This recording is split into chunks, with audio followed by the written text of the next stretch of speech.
여러분 안녕하세요, 블랙입니다. 오늘은 나스닥 지수 일봉 차트로 영상을 시작해 보겠습니다. 나스닥 지수가 7월 11일 전날에는 2.26% 하락 마감했지만 그 전까지는 흐름이 매우 괜찮은 편이었습니다. 나스닥 지수는 빅테크 기업들을 중심으로 6월 하순부터 꾸준히 강세를 이어오고 있습니다. 그래서 제가 S&P 500 지수 내에서 일주일치 수익률을 비교해 봤습니다. 일주일 동안 어떤 기업이 많이 올랐냐 이것을 체크해 보니까 많은 사람들이 사랑하는 테슬라가 11.7%나 오르면서 가장 큰 수익률을 보여줬고요. 그 다음에 구글이 9.87%, 아마존이 8.78%, 애플이 7.5%, 빅테크 기업들이 가장 큰 폭의 상승을 보여줬습니다. 그만큼 안정적인 주식이다, 위기에 강하다, 이런 것을 알 수가 있고요. 그런데 약간 이상한 느낌은 하나 있습니다.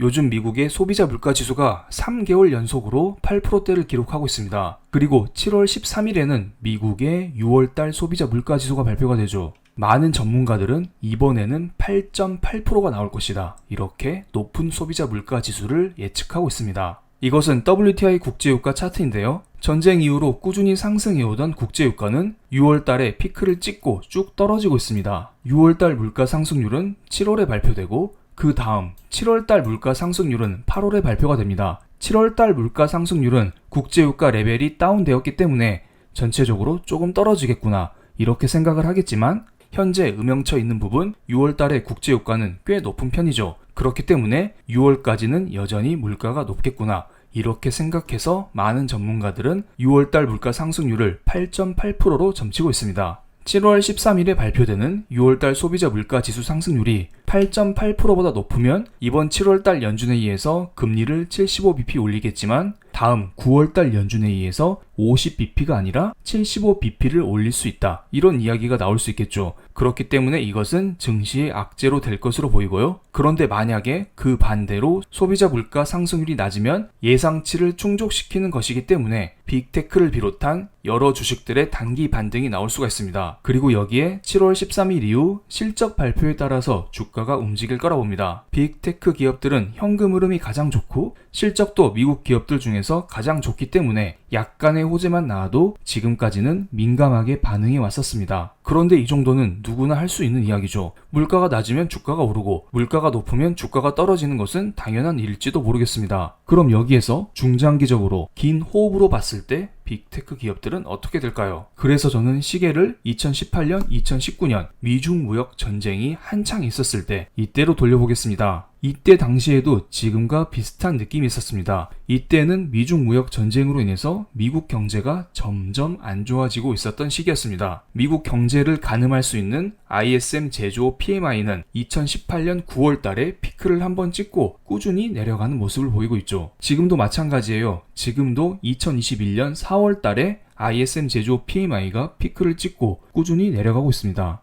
역사가 반복되듯 ISM 제조업 PMI 역시 반복되고 있습니다. 그래서 과거 2018, 2019년도 당시 미국의 나스닥 지수를 보겠습니다. 2018년 9월달 ISM 제조업 PMI가 피크를 쳤을 때 나스닥 지수 역시 피크를 찍고 쭉 내려가는 모습이 나왔습니다. 이때는 연준에서 금리를 한창 올리고 있었던 시기였습니다. 그런데 주가가 바닥으로 쭉 떨어지자 파월 연준 의장은 금리 인상을 그만하겠다고 선언했습니다. 그런데 연준 입장에서 금리 인상의 종료라는 것은 시장을 더욱더 안 때린다는 거지 추가적으로 선물을 준다는 것은 아니었습니다. 그래서 그 이후 나스닥 지수가 이렇게 오르긴 했었지만 실질적인 기업들의 실적 개선 그리고 증시의 지속적인 반등에는 한계가 있었던 것은 사실이었습니다. 그래서 연준은 이때 세 차례나 사람들에게 추가 선물을 줬습니다. 금리 인하를 3번이나 시켜줬습니다. 금리를 3번이나 내려주니까 사람들은 환호하면서 와, 이렇게 주가가 올랐습니다. 그래서 이때 골디락스 이야기가 많이 났습니다. 경제가 타오르지도 않고 식지도 않는 적당한 그런 상태를 말하는 것이죠. 연준은 돈을 적당히 뿌려주지 이를 기반으로 기업들은 꾸준히 성장하지 부족할 게 없었던 상황이었습니다. 하지만 결과론적으로 말씀드리면 그 이후 코로나 경제 위기를 맞이하면서 나스닥 지수는 이렇게 폭락하고 말았었죠. 어쨌든 연준이 세 차례나 금리를 내리면서 경기를 살려주자 ISM 제조업 PMI는 2020년 초반에 이렇게 50 이상으로 살짝 고개를 들기도 했었습니다. 그런데 이때는 기본적으로 경제가 매우 좋지 않았었던 시기였습니다. 연준이 돈을 뿌려주면서 기업들을 타오르게 만들었었던 건 일시적인 현상에 불과했었던 것이었습니다. 일반적으로 국제유가는 글로벌 경기에 비례해서 움직인다고 하죠. 경제가 좋으면 사람들이 기름을 많이 소비하기 때문에 국제유가가 상승하고, 경제가 좋지 않으면 사람들의 수요가 위축되기 때문에 국제유가는 떨어지게 되어 있습니다.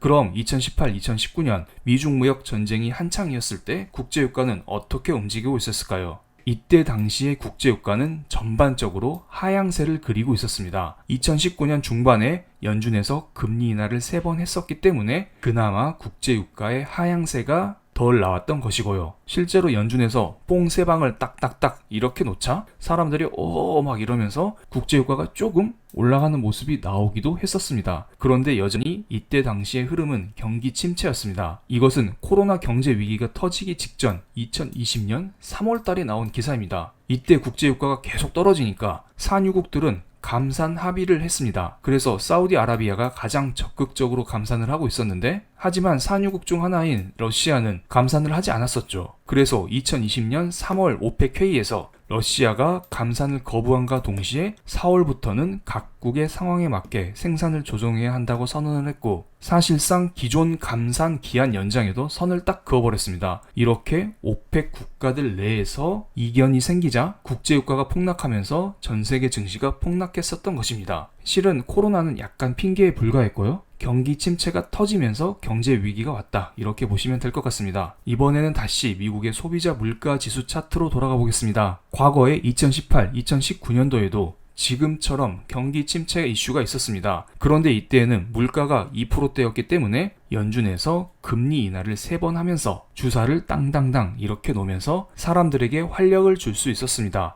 그런데 현재는 물가가 8%대이기 때문에 연준에서 선물을 줄 수 없는 상황이죠. 그래서 제가 2018년도부터 현재까지 나스닥 지수를 보면서 앞으로 어떻게 될지, 어떤 식으로 투자를 이어가야 될지, 이런 것들을 여러분께 정리를 드리겠습니다. 이것은 2018년부터 현재까지 나스닥 지수 일봉 차트입니다. 2019년 초반에는 연준에서 금리 인상을 중단한다고 하니까 증시가 이렇게 올랐었죠. 그리고 나서 연준이 금리를 3번 내려주니까 증시가 또 한 번 올랐습니다. 마지막으로 코로나 경제 위기가 터지고 연준은 금리를 0%까지 내리고 양적 완화, 질적 완화, 종합 선물 세트를 여러분께 당당당 쐈습니다. 그래서 증시가 2배 이상 오르는 모습을 보였었죠. 그럼 여러분이 시장에 기대하는 것은 어떤 걸까요? 제로금리, 양적 완화 이런 걸 기대하나요? 그런 건 아닙니다. 다시 처음부터 하나씩 기대할 필요가 있습니다. 먼저 연준에서 금리 인상을 중단해야 됩니다. 연준에서 이런 코멘트가 나오기 전까지는 시장이 지속적으로 흔들릴 가능성이 높을 거라 봅니다. 그런데 시장은 항상 먼저 움직이는 경우도 생각해야 될 수도 있습니다. 물가 상승률이 피크를 치면은